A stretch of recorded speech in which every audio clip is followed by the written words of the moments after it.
Briefcase Crimes contains graphic depictions of violent acts, loud dog noises, and sometimes really bad jokes.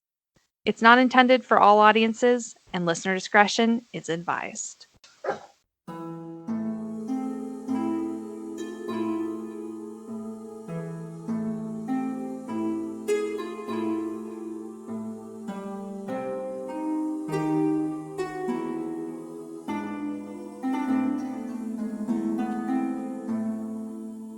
Welcome, listeners, to Briefcase Crimes. I'm Hannah, and I'm full of terrifying facts about horrific events. I'm Liz, and I am full of morbid curiosity. Elizabeth. Hannah. I knew you were waiting for it. Of course. I'm so ready to be recording with you today. I've been waiting for this. It's not like we're late or anything in our schedule, but it feels right. It does. It feels like, yes, today is the day in which we do the murder. Yep. It feels like I've been waiting a year. I have not. Same. Ryan sat down to write the sessions and stuff for the D&D campaign that we're DMing for you guys. Mm-hmm. And while he was doing that, I just sat down and cranked out this outline. Hey, whatever makes it happen. It was great. I was every single word I was so pleased with. I was ready to go. Good, I'm glad. You might remember this one. Her name sounds so familiar. You and I went on a trip to Cleveland. Mm-hmm. And during our time at our Airbnb, we would sit at night after our going out and being tourists. We'd come home and I would draw and you would cross stitch and we would watch A Crime to Remember. Oh, that was so good. It was. I need more of that show. So first of all, Hulu has released the next season. Wonderful. So I've been watching that while I quilt, and I'm 112, but so this case was covered in an episode of A Crime to Remember. So okay. It is a crime to remember, and you might remember having heard it. But I thought it was long enough ago that you might not remember all the details. Yeah, and my ADD brain is real good at forgetting stuff, so that's true. We'll be good. So today we're going to talk about Anne Woodward. Let's do it. Anne Woodward was born in Pittsburgh, Kansas. I'm sorry. There's no H. There's no H either. Pittsburgh, Kansas, in 1915 on December 12th. She was christened either Angeline or Evangeline Crowell. Crowell? I'm going to say Crowell. Maiden name? Well, we'll see. Okay. There's not a lot known about her childhood, as with a lot of these people, but she lived with her parents in Kansas, and then her parents had a really messy divorce. So she moved to Kansas City, Missouri at some point. Mm-hmm. It doesn't say what, I couldn't find what year, but. That just makes me think of, that little bit. I don't remember the episode or the context of Fairly Odd Parents when they're like, nobody wants to go to Missouri. Yeah. I know a guy who moved to Kansas City after college. He and I went to high school together, and then he moved to Kansas City with his very long-term girlfriend. They were dating since 9th grade. Mm-hmm. And then she was like, I hate it here. I'm going home and I'm leaving you. Oof. So I'm going to blame maybe Kansas City for that. I dated a guy, of course this is in high school, so does it really even count? But I dated a guy who moved to Missouri, we broke up because he moved. Oh. And it was fine. We were only together for a month anyways at that point. Yeah. And he moved to Missouri and got real weird. He was already weird, let's be honest. But I was like, ooh, Missouri changes people. Missouri does change people. So she goes to Missouri. I don't know what she does there. I can imagine. But in 1941, her mom dies. Mm-hmm. And that prompts her to move to New York City to pursue acting and modeling. And she changes her name to Anne Eden. Oh, that's so Hollywood. It is. That's a wonderful stage name. It is. If you go to your first slide, you will see Anne Crowell Eden Woodward. She's beautiful. She is gorgeous. She definitely has the looks for it. She was, in the 1940s, a Powers model. So Powers was a modeling agency. Okay. So she was a Powers model, and she had radio work as well as working on the stage. And she was actually voted the most beautiful girl in radio. Right? I don't know. I don't know how that works. Maybe her voice was just that beautiful. Maybe. I think they, like, probably published photos of her. Or like a pageant kind of thing. Yes. That's very I'd on watch brand. it. I would too. We need to bring back radio serials. Yeah. I guess podcasts are kind of like that, but they're Kind more, we're definitely not a radio serial. We're something else. While she is in New York City, she begins working at a nightclub called Fifi's Monte Carlo. That sounds so fun. Did I say she works as a showgirl? No. She was a showgirl at this nightclub. The dream. I don't know how she ended up there from working on the radio, but, like, whatever. That sounds like a good time. I guess you take what you can get. While she's there, she meets a man called William Woodward Sr., and he is on your next slide. Okay. I'm not sure he was this old when they met, but these are the pictures you can find of him. Okay. He is, at the time of meeting, he's the heir to the Hanover National Bank and the owner of the Bel Air Stud Farm in Maryland. So he is a horseman. Mm-hmm. He owns racehorses. He breeds racehorses. He races racehorses. I was hoping you'd say it like that. Yes. He is a horseman, and he's also a rich man. Yeah. Very looks rich. like it. He's really good friends with Edward VII, who was the king after Queen Victoria. It was Queen Victoria's son. Mm-hmm. So not only is he good friends with Edward VII, but they would frequent the racetracks together. Okay.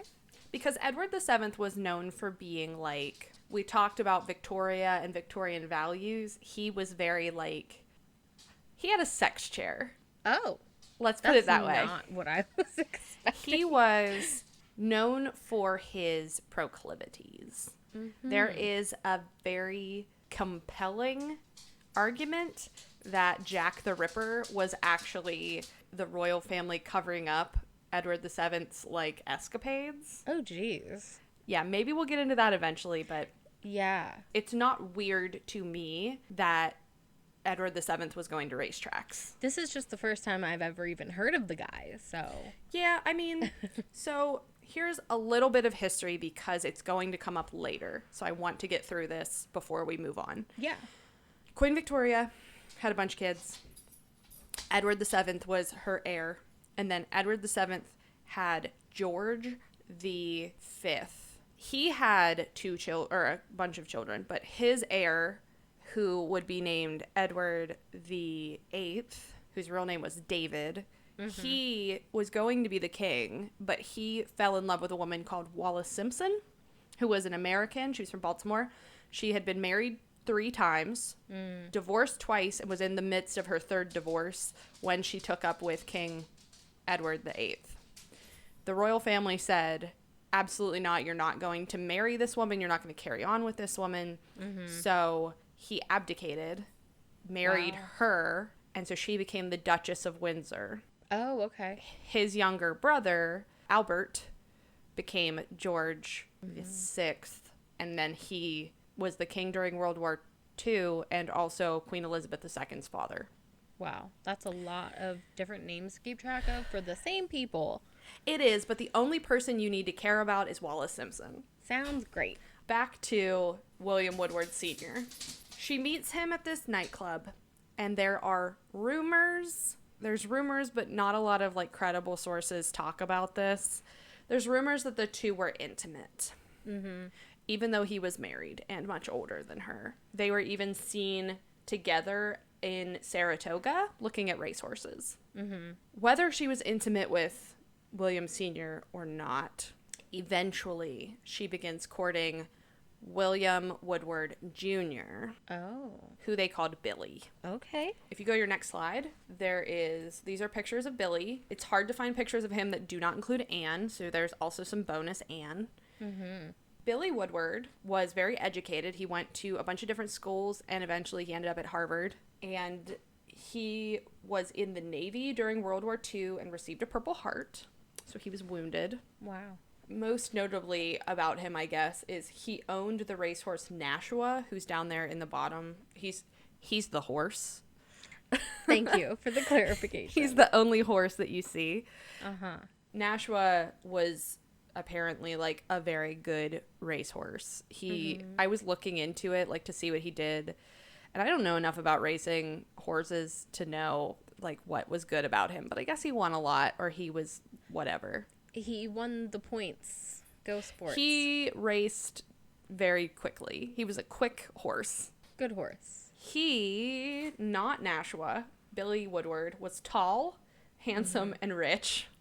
Looks like it. Nashua also looks very tall and handsome, I will say, for a horse.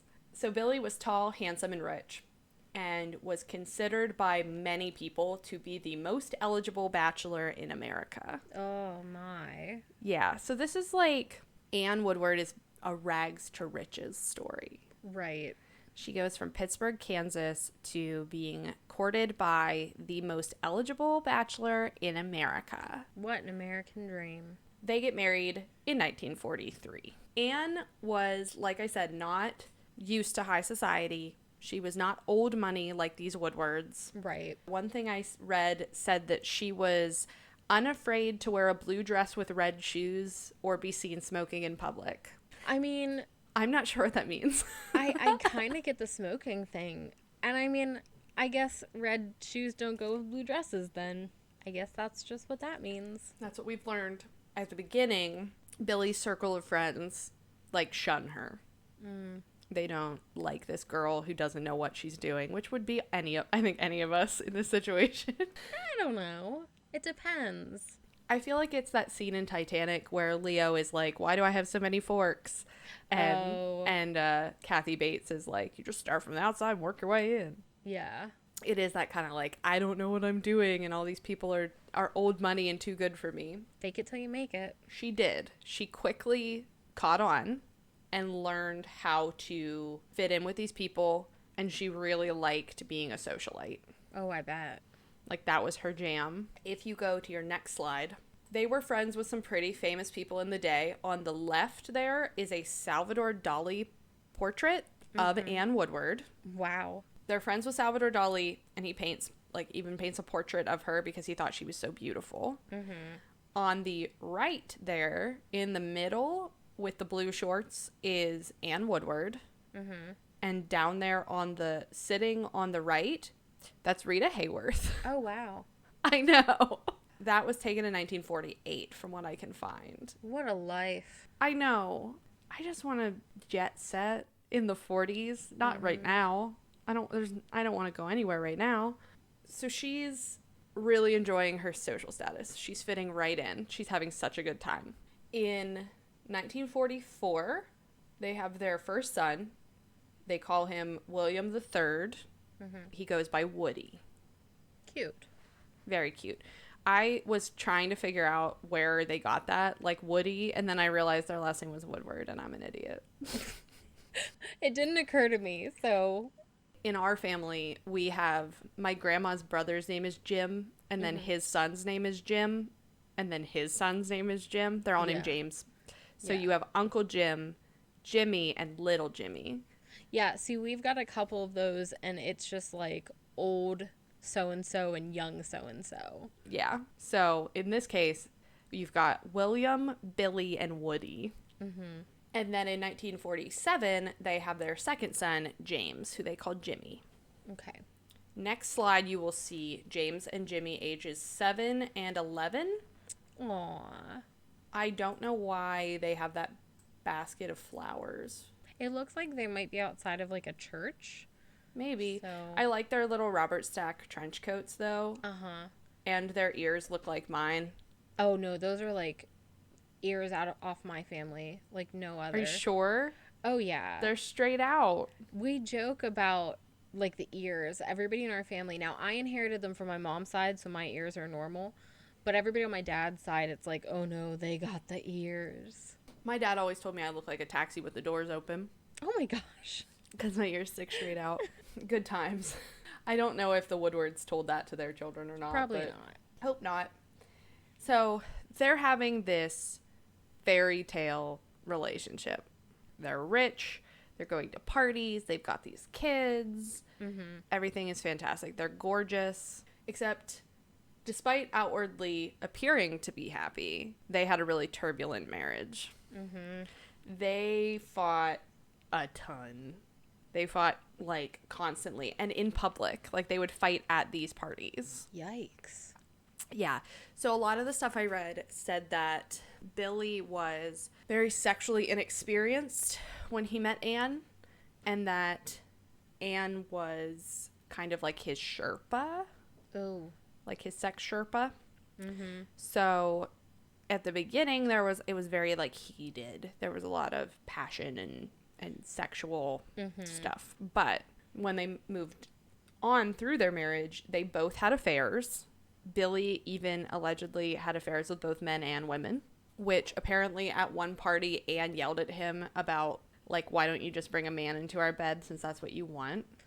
Wow. So, because that's the thing, is they would go to these parties, they'd both get sloppy drunk because they were alcoholics, and they would just fight like this in front of everybody. And Anne would get super jealous if Billy talked to other women, and it was... Or men, apparently. Or men. Don't talk to anyone. Yeah. It was a mess. Anne even began abusing prescription drugs. Ooh. That was like a whole other thing. Don't know where she got them. Don't know what kind they were. All I know is she began abusing prescription drugs, which is never a good time. That's quite the cocktail. In 1947, Billy allegedly asked her for a divorce. Mm-hmm. She immediately refused, which I didn't know you could do. I don't accept. We're going to continue being married. She refused, not because she was so madly in love with Billy, but because at the end to her marriage would end her... Yeah, her lifestyle. Yeah, the end of her marriage would end her lifestyle, would end her status in high society. She would no longer be a socialite. This happens in 1947, apparently. Okay. October 30th, 1955. They attended a party for the Duchess of Windsor, Wallis Simpson. Mm-hmm. So they are, like I said, they're friends with fancy people. Right. They're friends with the former King of England, who has abdicated, and his wife. Because once they abdicated, they basically became, like, socialites. Right. Their job was just to basically be socialites. I think they lived in the Bahamas for a little bit. What is it with everybody going to the Bahamas in our stories? Everyone but us. Hello. Everyone but us, yeah. They went to the Bahamas with Juliet Holm and her tuberculosis. Right. They go to a party that's held by Wallis Simpson. They had apparently a sloppy drunk good time because they come home, they're both buzzed at least. Mm-hmm. I don't know how drunk they were, but things say they were at least, like, tipsy. Mm-hmm. They returned home to their mansion in Oyster Bay, New York, because they fancy boys. Pinkies out. And for the last couple weeks, they said that there was evidence that a prowler had been, like, stalking around their neighborhood. Mm-hmm. They said that they found, like, some open cans and, like, broken locks and stuff around. So they were both aware, allegedly. This is when we get heavily into the allegedlys. Okay. Okay. So the claim is that there was a prowler and that they both were aware of this prowler. So they come home. They're both concerned about this prowler, and they're both experienced hunters. So they both took loaded shotguns to their bedrooms. They slept in separate bedrooms. Yeah, at this point. Yeah, I don't know if they always slept in separate bedrooms. There's that old thing where, like, this is your wife's room and this is your room, and you just visit for, like, quote unquote marital duties. Oh yeah, marital affairs. Yeah, like, I'm just going to come here to, like, make a child with you, and then I'm out. I'm gonna go sleep elsewhere. Yeah.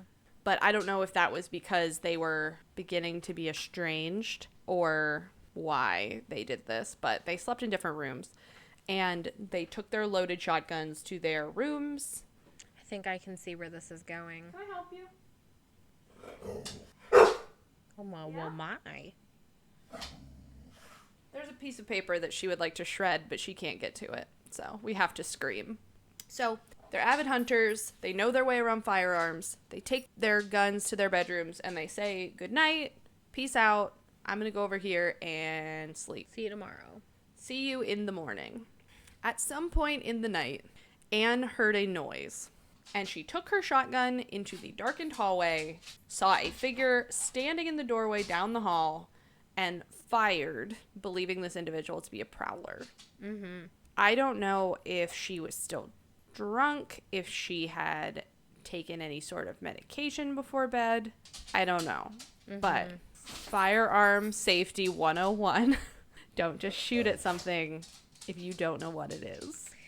Generally speaking. Generally speaking. That is a good practice. Yeah. If you're shooting at something, should be intending to kill it, and so you should know what it is. Yeah. So she claims she came out, saw the darkened hallway, saw a figure down the hall, thought it was a prowler, and fired. Mm-hmm. When the police arrived, because then someone called the police. Right. They found Anne covered in blood and holding Billy's dead body, sobbing. Mm-hmm. She confessed immediately, I shot him. I thought he was a burglar. I'm very remorseful because this is my husband. Right. You can understand why there might be some suspicion here that she did not think he was a burglar. Yeah. Obviously, he wanted a divorce. They had this turbulent marriage. This was kind of like the perfect excuse to be like, I killed him and then whoops, I have the perfect alibi that I did shoot him, but I thought he was someone else. Right. This is one of those cases where I'm not sure what I think. Yeah, I really don't know yet either. I mean, I know the whole story and I don't know. Yeah. So I'd love to hear when you're at the end what you think. Sure. Billy's mother, Elizabeth Woodward, who they called Elsie. Why is there always an Elizabeth? Because it's a classic name. What can I say? Elsie Woodward never liked Anne. Like, from the jump. Anne was new money. Well, Anne was no money. True. And she might have had a dalliance with Elsie's husband. Yeah. So there's also that. She thought that Anne was just a gold digger. Mm-hmm. And she warned Billy, like, don't even marry her in the first place. It went back that far. She was like, I don't like this woman. Mm-hmm. But even though she didn't believe Anne's story about the prowler, she wanted to avoid scandal, as old money oft does. Yeah. And she, like, backed her daughter-in-law fully. Mm-hmm. She was like, yeah, I believe her 100%, even though in private, that's not what she was saying. Right. Later, police arrested a man named Paul Worths, and Worths admitted to attempting to break into the Woodward home, but said that he heard gunshots and was scared off.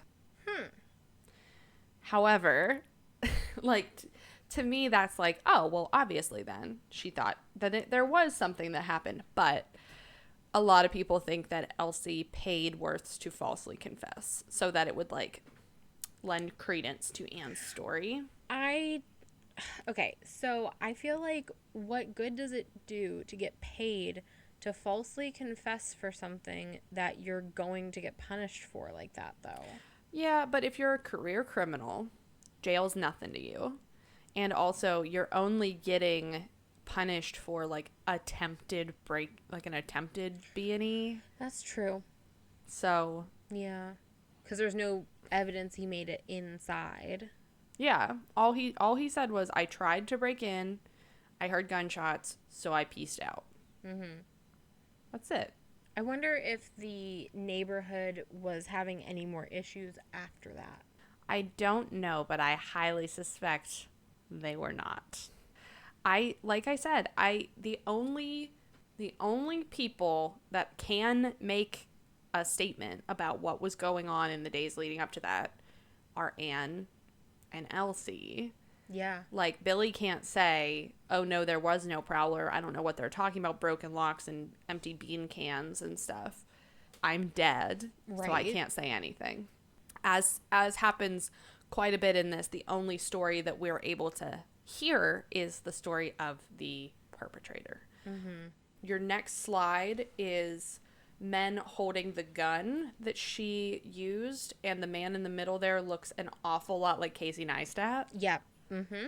So you've got a police officer with a gun, Casey Neistat, and some other man. Yep. So that was the gun that she used. And if you go down one more slide, that is their home. That is the Woodward estate. Very fancy, lovely statue of white Jesus. Yep. I'm not quite sure what that like foundation garden area is. I would imagine it at one point was a flower bed. That would make sense. Like a beautiful like bed of roses or something, I picture. Something fancy. It does look like it is not... It's not like a fountain, unless they filled it with dirt. The house in general looks like nobody is living there. Yeah, it's unkept for sure. This is from a site all about Oyster Bay Gold Coast mansions. So these are the only pictures I can find of it. With the other mansions, you can like go have weddings there and stuff. Yeah. Maybe Ryan and I can see if we can have our wedding at the Woodward Hey. estate. That's like a cursed marriage. That's not a good time. Please don't get married in a house where there was spousal murder. Meh. Details. I mean, if anybody was going to do that, though, it would be me. I don't think you should have that on record anywhere. That I'm going to get married at a murder house? Oh, that's not what I thought you were implying. Oh, I'm not going to murder my husband. Your hypothetical husband. My hypothetical husband. The next slide is the only picture I can find of Elsie. And this is from a bigger picture where she is sitting next to Anne at or before the trial. But they are about 6 feet apart. They're social distanced. And they are not looking at each other. Oh, I wish you hadn't cropped it. I didn't crop it. Oh, no? I didn't crop it. I can find you the picture. I'll find you the picture. Yeah, we should include the full photo. Well, here's the thing. A lot of what I could find was from New York Magazine. Yeah, New York Magazine. And they basically, like, drew these arrows and stuff on them. That's okay. And I thought it was dumb looking, so I didn't put it in. But there's the full picture. Oh, my gosh. It's not a warm mother-in-law, daughter-in-law No, relationship. You can tell exactly what the paper thought about the situation. Yeah, it's not, I wasn't expecting that. I told you. That's exactly what I described. I know, but I don't know. I just didn't expect it to be so, what's the word I want? Openly hostile? Yeah, openly hostile. That would be appropriate. Yeah, there is no hiding that, because that's the thing is she came out and said like, oh, I believe my daughter-in-law because she didn't want the scandal, but like she clearly wasn't like trying that hard. Yeah. 3 weeks after the shooting, there was a grand jury, so it wasn't like an actual trial. It didn't quite go that far. I think the grand jury is before, if they were going to have a trial, they would do this first. Anne testified at this and maintained her story that she didn't realize it was Billy. She thought it was a prowler, and they determined that no crime had been committed. The shooting was heavily, heavily covered in the media. Because you've got the most eligible bachelor in America at one time, and now it's like this scandalous thing. Right. Especially with the idea that they've been fighting in public. Like, people knew that their relationship was turbulent. People knew for years and publicly. Like, people were aware. Right. People were aware that she had motive. Right.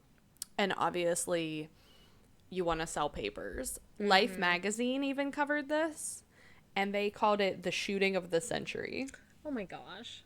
Yeah, it was. You can always find the media just jump right on this. This is pre-Nancy Grace, but if Nancy Grace would have been there, it would have been like... I hate her. I do too, but she would have... she would have been like... Oh, yeah. Ed Woodward knew exactly what she was doing. It would have been a whole thing. Oh, yeah. She'd have been all over it. Ye oldie Nancy Grace. Ye oldie. It was the 50s. It wasn't that old. Nancy Grace from the 50s. So no crime has been committed, though. She's not a criminal. But she was not welcomed back into their high society circles. even the quote-unquote friends that Anne had once had were, like, constantly gossiping about it behind her back. Mm-hmm. Like, it was all they talked about was about Anne Woodward and what do you think and who do you think that she knew, and the accepted gossip basically amongst this circle of friends that she had was that she definitely killed him on purpose to get his money and stop him from divorcing her. I'm trying to put myself in her friends, quote unquote friends, shoes, and like, what would I think? And, you know, at first I'm like, oh no, it's just like a tragedy, you know, horrible that it happened. But then I think, but they were fighting for so long. And I really don't know. And I don't know, like, how deep these rivers ran as far as the friendships that are happening here. I don't know if it's like we're just friends of convenience because we're in the same, like, cast. Yeah, absolutely. Like, I don't know if these people were just catty. Probably. And falling in and out of friendships all the time. I don't know. I'm sure. Especially when it took her a while to get established in the groups to begin with. Yes. She's an outsider. And all of these people had money. She only had money because she married Billy and then had money because she shot Billy. Right. Also, the children were in the house during this. And they both said that they slept through it. Like, the kids allegedly didn't know anything. That was their stories. I mean, if it's a pretty large estate, I could kind of see it depending on how the home is laid out. Mm-hmm. And, like, I'm a really heavy sleeper. I don't know if I could sleep through a gunshot, but it's possible. I think I could. Like, assuming that it's not, like, in my bedroom, I think I could. I'm a very deep sleeper. It's entirely possible. Yeah.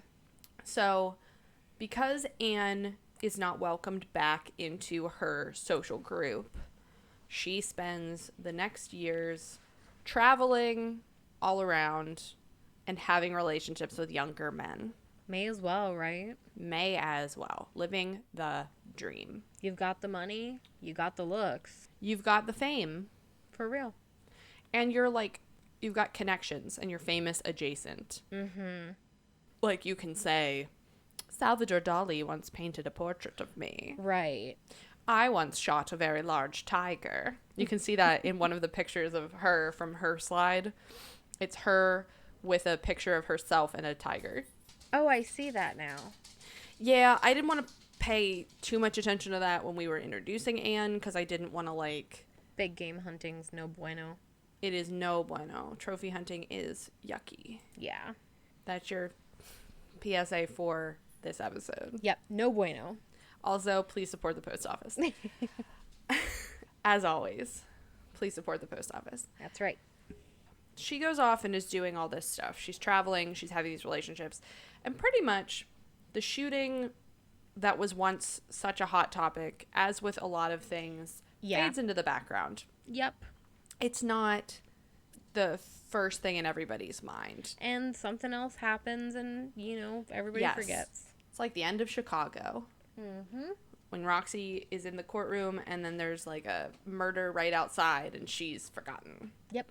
It was all but forgotten until in 1975, Truman Capote, author of Breakfast at Tiffany's and In Cold Blood, writes a novel, or begins to write a novel. He never finished it.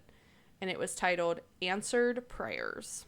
If you go to your next slide. Okay. There is Truman Capote on the left, Truman Capote with Katharine Graham on the right, and then the unfinished, this is like the first edition version of the Answered Prayers unfinished book that he wrote. So in 1975, Esquire magazine planned to publish some select chapters of this book in their November issue. Truman Capote ran in these circles that Anne Woodward once ran in. Right. And he is, by all accounts, very catty. He looks it. He does. I mean, just the way he's got, like, his pursed lips and just, like, meh. Yeah, he was a very catty guy to the point where this book, is basically all just like mini little novellas within a book about characters that are thinly veiled depictions of his friends and acquaintances. Friends in quotes. So ticked. Me too. That is like the ultimate just petty move. It's like that book that Donald Trump's ex-wife wrote that is basically an immigrant model marries it's a fiction, but it's an immigrant model that marries a real estate tycoon, and it's like yeah, wonder what this is about. Right. Exactly. So it's like I said, thinly veiled. In this book there is a character named Anne Hopkins, and after Hopkins and her husband arrive home one night from a party, she shoots and kills him because he confronts her with evidence that she's having an affair, and he asks her for a divorce. Hopkins, in the book, also claims to police that the shooting was unintentional and says that she mistook her husband for an intruder. Okay, first of all, you couldn't even change your first name. No, that wasn't the point. Second of all, 2 reasons. Like, that just does not add up. If he's going to put in there that, oh, he confronted her with evidence, but also she thought he was an intruder. Like, which is it? Well, no. In the book, you get to see the fight that ensues where he's like, you're going to do this, but then she tells the police that's her. The alibi. Yeah, her excuse, which was, again, Anne Woodward's story. And also, like you said before, you can't get his side of the story. You can't. So unless he called up Truman Capote and was like, hey, bro, I got this evidence and I'm about to drop it. Well, Truman Capote often talked about his opinion that Anne was guilty. He even, I hate this so much, he even nicknamed her Bang Bang. Ew. I know. He just thought, yeah, she did it on purpose. We all know that she did it on purpose. And then he would say about, like, I haven't seen Bang Bang in a while. I don't think that it was an accident, but also this guy's a jerk. Oh, don't worry, it gets worse. Great. I'm like getting ticked off. Stinking Truman Capote. Gosh. It's been dead for a while, if that helps. That's okay. It does.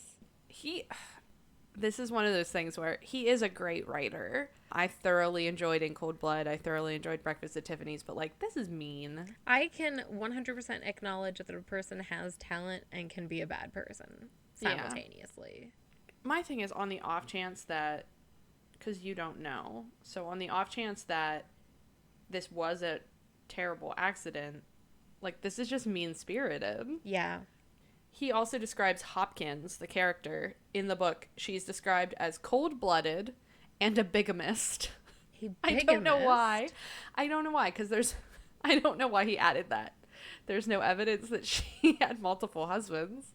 Was he using it kind of like as, like, to say she's a serial cheater, maybe? I think. But he, I think, had, like, a weird obsession with that. Because, again, in Breakfast at Tiffany's, Holly has a husband that she left behind. He's just jealous. He was in love with her. I don't think it was her he was in love with. I would have to look up I'm sure people are yelling at us, but that's fine. I'm not sure if he ever talked about his sexuality, but I'm pretty sure he was a homosexual. He was also really good friends with Harper Lee, who wrote To Kill a Mockingbird. Yeah. Just a fun fact about Truman Capote. Another fun fact, I had multiple pictures on my wall in college, and one of them was Truman Capote wearing a mask he would throw this party, almost like the P. Diddy white party where everybody wears white. He would throw this black and white ball, and it was him wearing this mask, and I had it on my wall with 2 pictures of Ernest Hemingway drinking in Paris. And one of my really stupid roommates that I had at one point asked me if she pointed at Ernest Hemingway and asked if it was my pap. Oh my gosh. Quick Wikipedia search does say that Capote was openly gay. Well, there you go. Yeah. openly gay, I can see it for sure. It makes sense. and a catty queen. Yeah, it makes sense that he would write about her like that. What does that mean? If he was jealous. Yeah, if he wanted to be with her husband, then yeah, I could see I think it. he just liked scandal. I think it's a little bit of both. Could be. So, not only does he write this book, but he sent Anne a copy of it.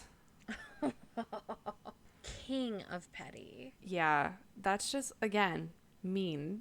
He sent her a copy of it before its publication. And on October 9th, 1975, Anne Woodward took a cyanide pill and ended her life. Wow. A Crime to Remember claims that on her bedside table, she had a notepad that said, like, remember, ... to, like, jot things down. Mm-hmm. And she just wrote her name on it. So it said, remember Anne Woodward. Mm-hmm. I can't find that anywhere else. Just in A Crime to Remember. Very fancy if that did happen. That was very clever of her. Mm-hmm. But she killed herself over this. Yeah. Because, again, the shooting had faded out of everybody's memory. She was finally just kind of like living a life of traveling and doing her own thing. And now all of a sudden she's going to be back to... Yeah. He's just like, you know what? Let's bring this back up. Yeah, let's ostracize Anne Woodward again. Elsie Woodward outlived her, outlived Anne. Elsie is quoted as having said, quote, "She shot my son and Truman just murdered her. So now I suppose we don't have to worry about that anymore." Unquote. Goodness. Truman Capote, murderer. Anne's friends said that she was already severely depressed and that Capote's story just exacerbated the depression. Yeah. Which makes sense. Like I said, she is living her life. She's not bothering anybody. And now she's going to go back to being ostracized. Honestly, though, I feel like going around like that and traveling and doing all of that she was doing sounds like a poor way of also coping with depression. Like you're always searching for something, kind of. So I can see where she would have been where she would have still been struggling very hard, and then that book was just it. I could see where she really had not yet recovered to begin with. Yes. And see, part of me is like, oh, she's depressed because it was an accident. But it might have been on purpose and just not had the consequences that she thought it would have. Sure. I mean, I think we saw that in our last episode as well. Yeah. You know. Yes. She, may have thought, I'll kill him, I'll get his money, and then I'll just, like, continue to I'll just be this widow. Yeah. Who had this tragic thing happen. But regardless of if it was an accident or not, that's not what happened. Yeah, she lost more probably than she had bargained for if it was planned. Yeah. Because like she thought of with the divorce, Billy was the only thing keeping her in that circle. Right. Yeah. Which sucks. The idea that like you're not able to be there of your own merits. Yeah. To make it even worse here. She was buried in Woodlawn Cemetery in the Bronx with Billy. In 1978, their son Jimmy, their youngest son, who had been in and out of mental hospitals and was being medicated and everything, in 1978, he jumped from a 9th-story window and killed himself. Wow. He was 31 years old. Honestly, this whole thing really just reeks of long-term hereditary mental health problems. Untreated. Yes. Because, I mean, even back to just the very heavy drinking, I mean, that's often a side effect of bad depression. You know? And affairs. Sure. That's the same thing like you just said about running around trying to find the thing that will make you happy. Right. To make matters even worse, Woody William III, in 1999, also jumped out of his window and died at age 54. Oh, my goodness. Yes. Wow. So when he died in 1999, a lot of things talked about this again. They brought this was like rehashed. Right. Because now you have a mother who kills the father commit suicide, then both sons commit suicide. Right. Rough. Very. I think at this point we should say that if you are suffering from depression, mental illness, suicidal thoughts, don't be afraid to ask for help, please. There's no shame in asking for help. If you're noticing, like, yeah, I'm trying to cope with mental illness and not doing a good job, therapy is always great. I think everyone should have a therapist. Mm-hmm. Even people who don't think they're suffering from mental illness. Yeah. It's just good to talk to somebody. And that's the story of Anne Woodward. That's so sad. It is a sad story. Like, even if she was calculated, it's still so sad. Yeah. Because my thing is, it affected their children, too. Oh, yeah. That's really rough. Yeah. But what do you think here at the end of the story? Do you think she did it on purpose? Do you think it was an accident? Assuming that none of the neighbors also were experiencing the broken locks and the cans and things, I think she did it. I mean, we know she did it. Well, you know what I mean, but like that it was calculated. If it had been something where lots of houses were privy to this and it was happening, then yeah, she still could have used it as an excuse. Mm-hmm. But I think it would be, if their house was the only one, then it would be like dead ringer. She planned it all. I do think that if she had been drinking and she was taking this medication and she heard a noise and she was already afraid of a prowler, yeah, it's not beyond the realm of possibility that she shot him by accident. Yeah. This is also the part of the episode where I remind everyone that alcohol and firearms do not mix. Never a good time. No. Like I said, I've heard this story a couple times. I've watched the Crime to Remember episode a few times. And I don't know. I don't have an answer. This one is real sketchy. It's very nebulous. Yeah. Would you like to talk about our recommendations and our reading? Before we do that, Okay. I will say one more thing. Please. To the side that it would have been an accident. Okay. She knew that he was the only tie, so if he was gone, she would likely also lose it. Maybe, but maybe not. Because she would have kept money if they had been divorced. That she would have, I'm sure, gotten like alimony and all that stuff. But I think in that scenario, she gets money because they've divorced or whatever, or he proves that she's been cheating on him and she gets nothing because she's been unfaithful. I don't believe anything Truman Capote says. But there's a lot of stuff that says that both of them were cheating on each other. Yeah. So if he could prove that she was cheating, and even if she got money, right, she would be like disgraced. He cast her aside. In this scenario, if you're thinking from her point of view, maybe she is a widow. She is a grieving widow. So she maybe just didn't account for the fact that her friends were actually garbage people. Yeah. Who didn't see her as a grieving widow. But in her mind, maybe she was thinking, well, at least this way I will seem like a sympathetic character to keep around. Right. Isn't that a shame that this happened? Let's continue to just go have parties with Wallace Simpson. Right. You know. But yeah, those are my thoughts. That's all I've got. You reading anything? So I haven't started it yet, but I've borrowed it from the library. This is something that my brother actually recommended. He wouldn't shut up about it. He was very excited about it. But it is called Invisible, and it is by Michelle Lent Hirsch. And it is, like, the tagline of the book, I'm just going to read. The tagline is, how young women with serious health issues navigate work, relationships, and the pressure to just seem fine. And it's not like a self-help book, but rather it's a collection of anecdotes from women. You had sent me a picture of it. I did. I didn't know you were reading it. Well, I only just borrowed it yesterday. He's been nagging me about it for like 2 weeks. So you haven't started it yet, but you're excited to start it. No, because there wasn't an audiobook version of it. And you know how I am. Womp womp. At least not from my library. But like, hey, Audible, if you have it, sponsor us. Yes, Audible. That leads me into my next thing. Go for it. I am currently listening to on Audible The Starless Sea by Erin Morgenstern.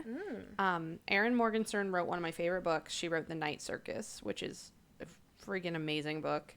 So I am listening to The Starless Sea, which we have a book club with my old coworkers. I had brought that up as possibly one of the books that I would like to read. Yeah. But we went with a different book instead, which was fine. It was one of my picks. So I figured now is a good time to just listen to it. I will also say I finished reading Spinning Silver by Naomi Novik. It was amazing. Yeah. It was so good. Are you going to have to give it to Kathy? I don't have a physical copy of it. Oh, no. So I listened to it on Audible, and I also took out the ebook version from your library, so you have it, by the way. That's okay. Oh, no, I mean, like, you're able to read it if you want to read it. Oh, I thought you meant you used my card. No, I mean, you have access to it from your library. Great. I did tell Ryan that I feel like I want a physical copy of it. Sure. And he was like, yeah, we can do that. Like, that's fine. We can get it. It's so good. When I finished it, like, late at night while he was asleep. And when I finished it, I rolled over and, like, snuggled up against him, and he kind of woke up, and I was like, I finished my book. It was so good. I, like, had to tell him right away. So I am reading The Starless Sea by Erin Morgenstern, and I am recommending Spinning Silver by Naomi Novik. Well, good. I'm glad it was a good one. It was so good. There's nothing worse than getting a book that you're so excited about, and then it's stinking. Oof. I bought a book called...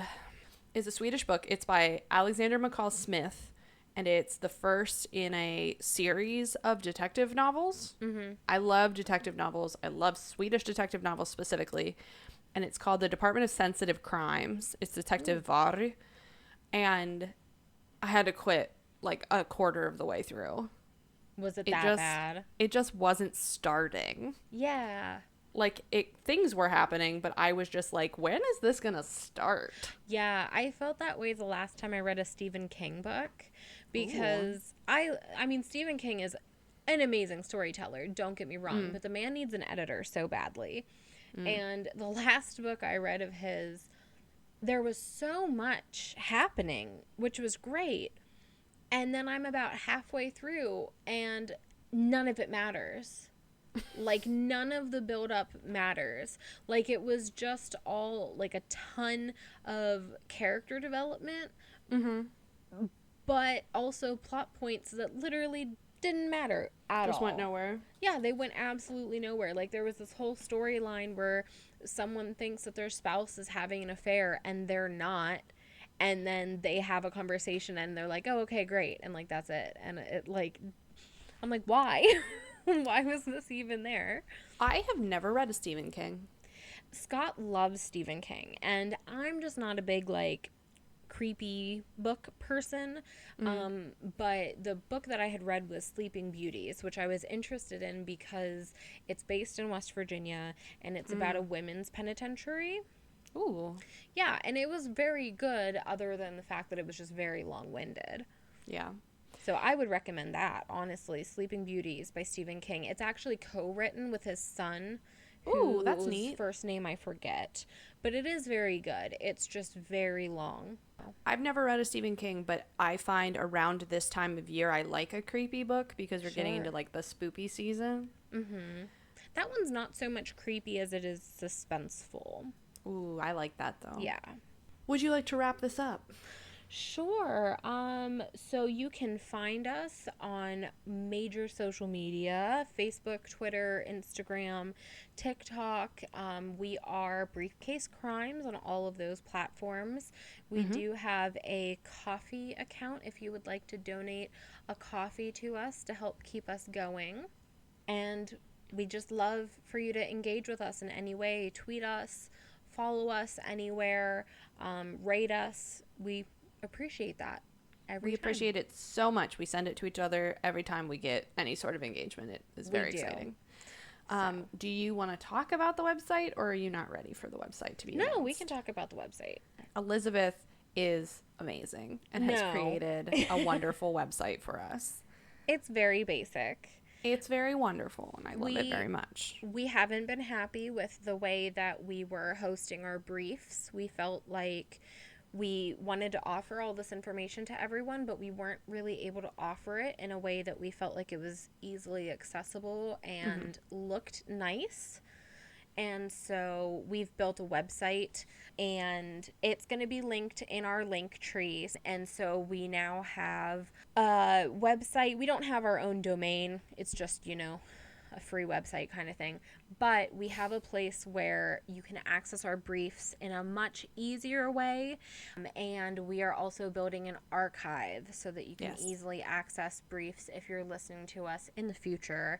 And we have many more episodes out. It'll be easy for you to find the brief for the episode that you're looking for. So there's not an easy URL for that, like I said, because we don't have our own domain. But if you check that link tree, you can get to it from there.